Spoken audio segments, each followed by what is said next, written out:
Just waiting on my feed.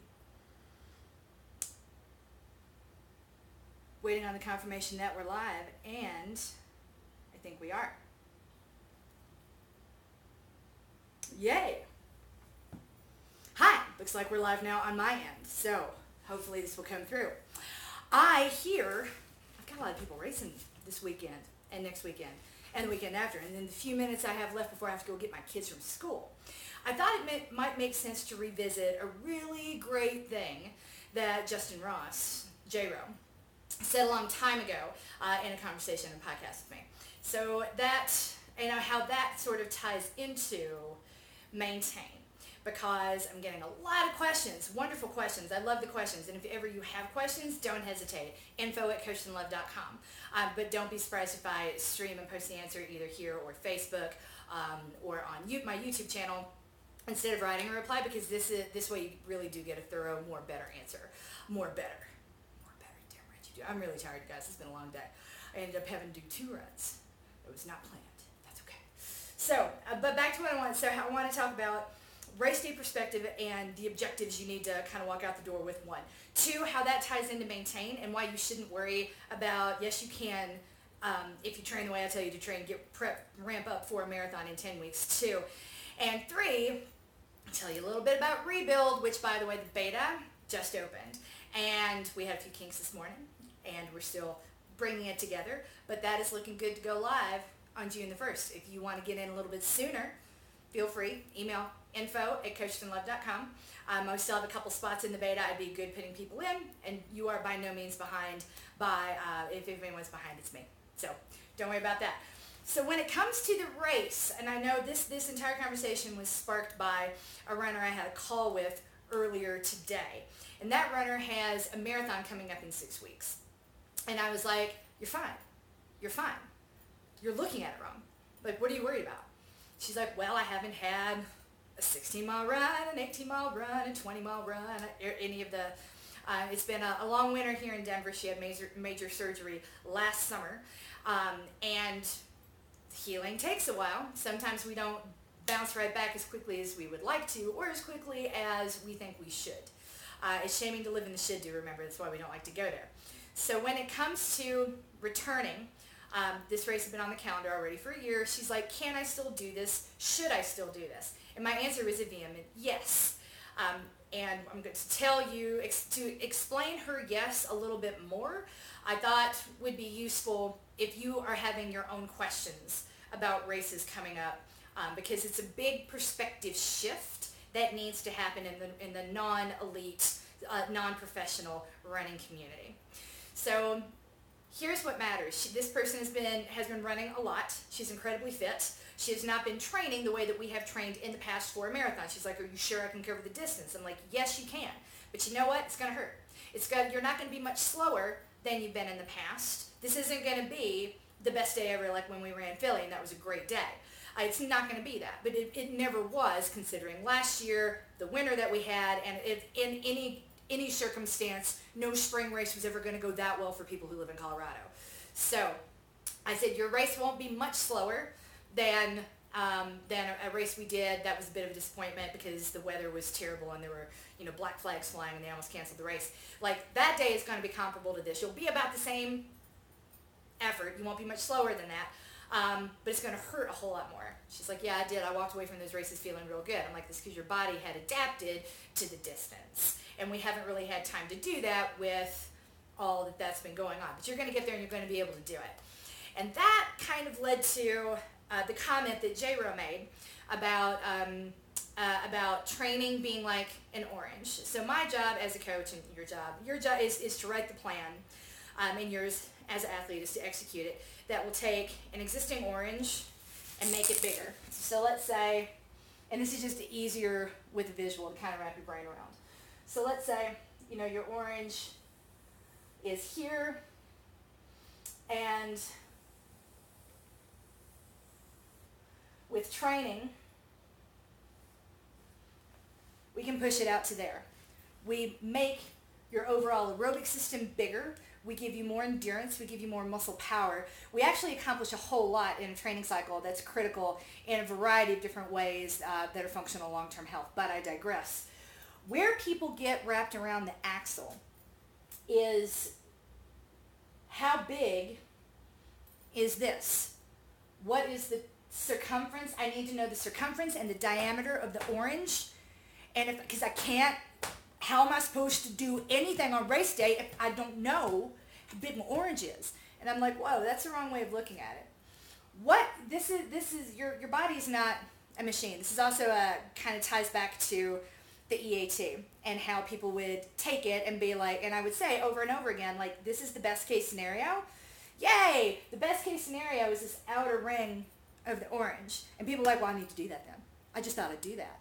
I'm like, but why? I told you that was never going to happen. So here, let's talk a little bit about this orange. So this is old you, the bigger orange is new you. And the thing we like to forget is that oranges, they have rinds. And you never know until you start to crack that orange open how thick the rind is. You can guess from the type or the make, but it might be like super duper thin, and then you know it's going to be really juicy on the inside, and that's great. Or it's going to be super duper thick, and it's not going to be as juicy on the inside. But you sometimes, and you could buy like 6 of the same type of orange, and they'll be very, very different experiences once you open them.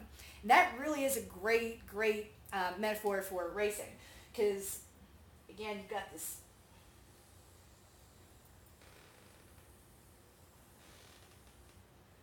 Bear with me. You've got this peel on the outside, and instead of worrying about its thickness and walking away from the EAT thinking like, oh my gosh, I've got that in me. Great. Now, what's statistically likely to happen? Because like how big the orange is and what's statistically likely to happen are two very different questions.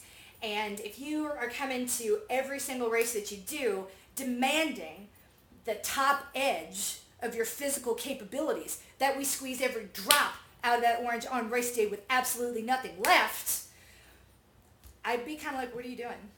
I'm not saying like go out there and walk it.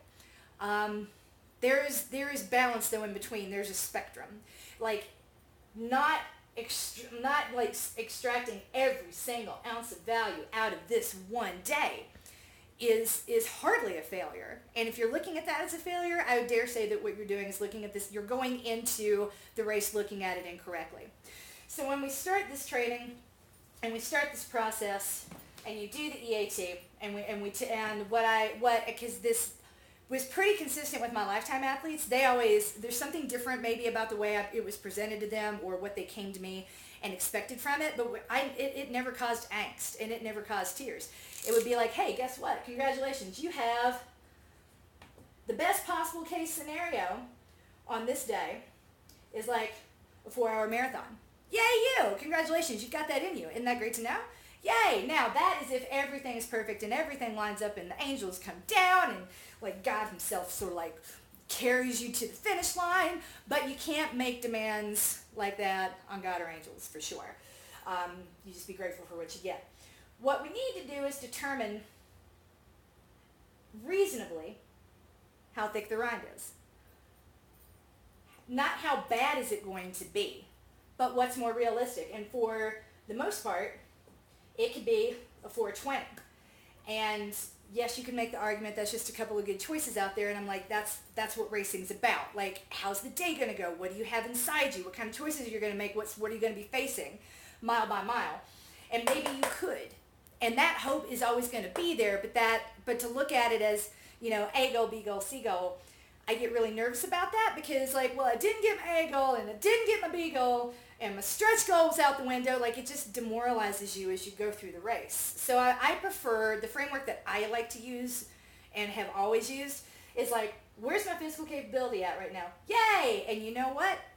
In the next training cycle, this will be where the orange begins. And that is a really cool thing. So knowing that the limits of my physical capabilities on this day will become my baseline for the next race, that's amazing. That's exciting.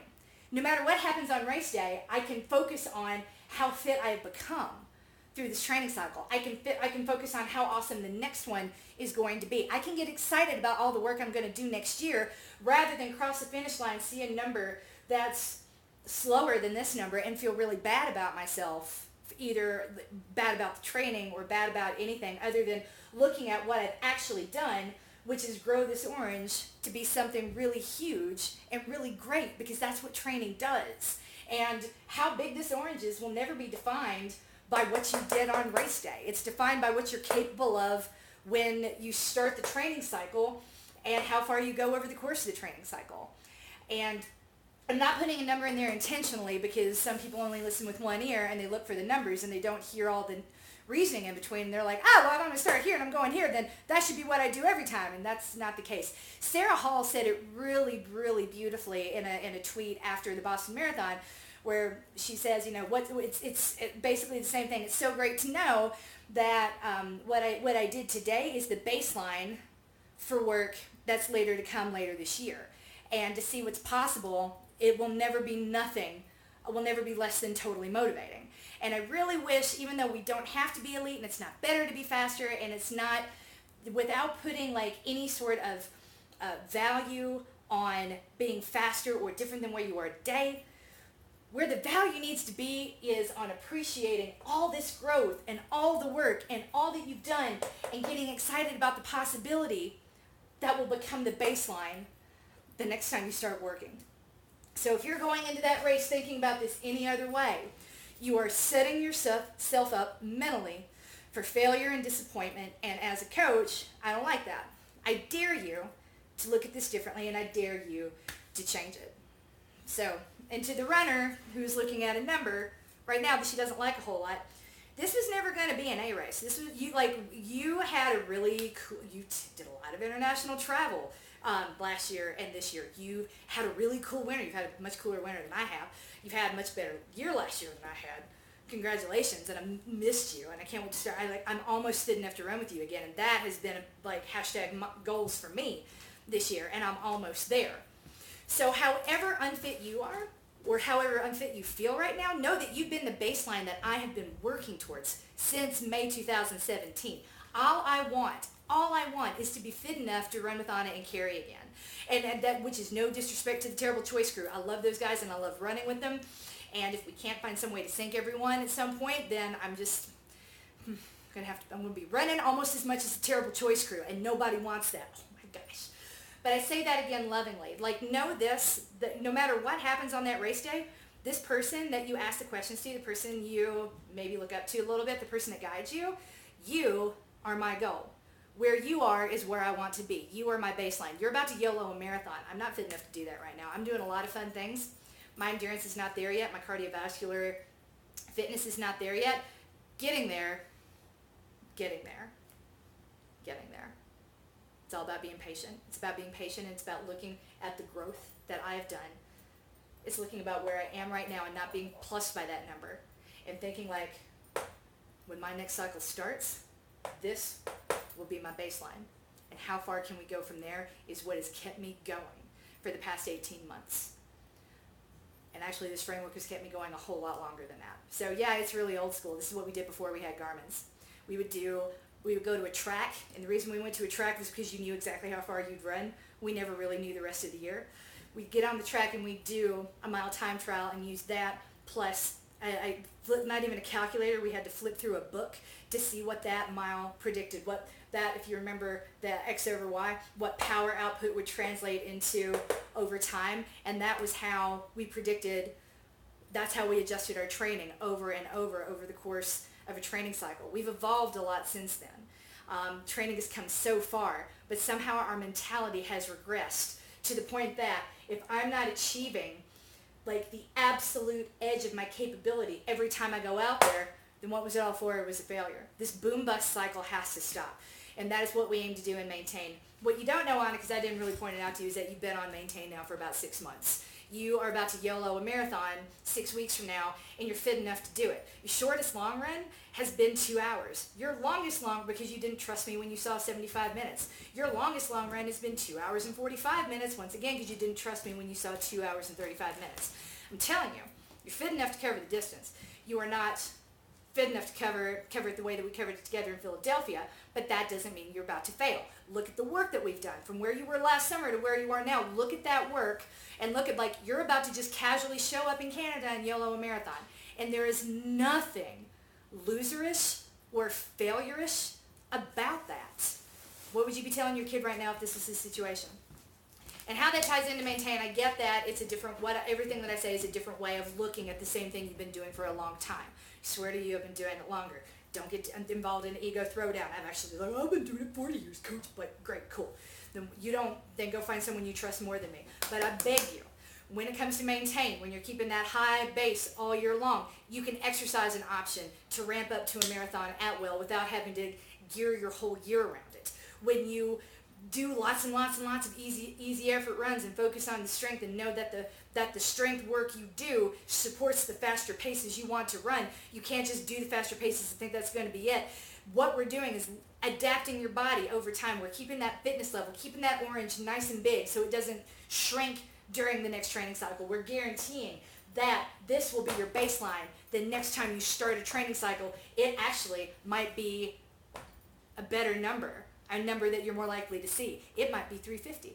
It might be that we are pushing this edge further and further out. The fitter we get, the fitter we stay. Then we don't have to train all the time, but we can't stop moving and we can't sit still. So that, when you look at the marathon that way, all of a sudden it's a lot less intimidating. It takes the pressure off. 10 weeks, I can be ready in 10 weeks as long as I don't stop in between. And we aren't a slave to our training plan. We aren't a slave to the calendar. We can do CrossFit with our friends whenever we want. We can do Orange Theory with our friends whenever we want. We're not having to say no to things constantly because we only have pressure on 10 weeks during a 10-week up ramp. That's it. So that's all. That's all I really wanted to say. If you're racing this weekend, I wish you good luck. I wish you good weather. And more than anything else, I wish you good perspective. Whether or not you grab this number should not be how you use. That should not be the framework you use to evaluate your capabilities, what's possible, much less that day. Go back and look at all the work you've done and be really proud. Go back and look at what the EAT told you and what you're capable of. And remember that is going to be your starting line once you take 2 weeks off, recover from that marathon, or 1 week off and recover from that half. Remember, it's 3.5 days for every hour you spend at race effort, at or above race effort, which I define as 160 or above. Okay? Take that time off, rest and recover, come to maintain, and I'll show you what you're capable of later in this year. Amazing things. It's going to be great. For those of you that are not where you want to be yet, if you are coming back to fitness after an extended period, Rebuild is for you. We build or we rebuild, starting over. It's not the same thing. Rebuild opens first, build will come next. Rebuild was designed for people who have taken an extended break of 6 months or longer. I don't really care why. I don't need to know why. We don't ever have to talk about it. What we need to do is get the habit back, get you moving again, get you feeling good again, get you confident again, get you to where you have something to maintain, and then get you into maintain. Yay! We're still taking beta testers. If you want to be one, email info@coachedandloved.com. I'm happy to get you on the list and in the Facebook group and downloading that plan and working with us right away. Got a big year ahead, got a whole lot planned. You have no idea what you're capable of. I'm about to turn everything you thought you knew about you on its head, and I cannot wait to see what falls out of it at the end of it. You might just show up and YOLO a marathon out of the blue because you decided to go visit a friend in Canada that you haven't seen in a year and a half, and then spend the next couple days sitting around her house a little more sore thinking like, God, I used to have to work really hard for that number. And it just sort of happened. This too could be you. It's not about genetics. It's about the work. It's easy to go hard. It's hard to go smart. And I go smart all year long. I invite you to go smart with me. Have a good afternoon.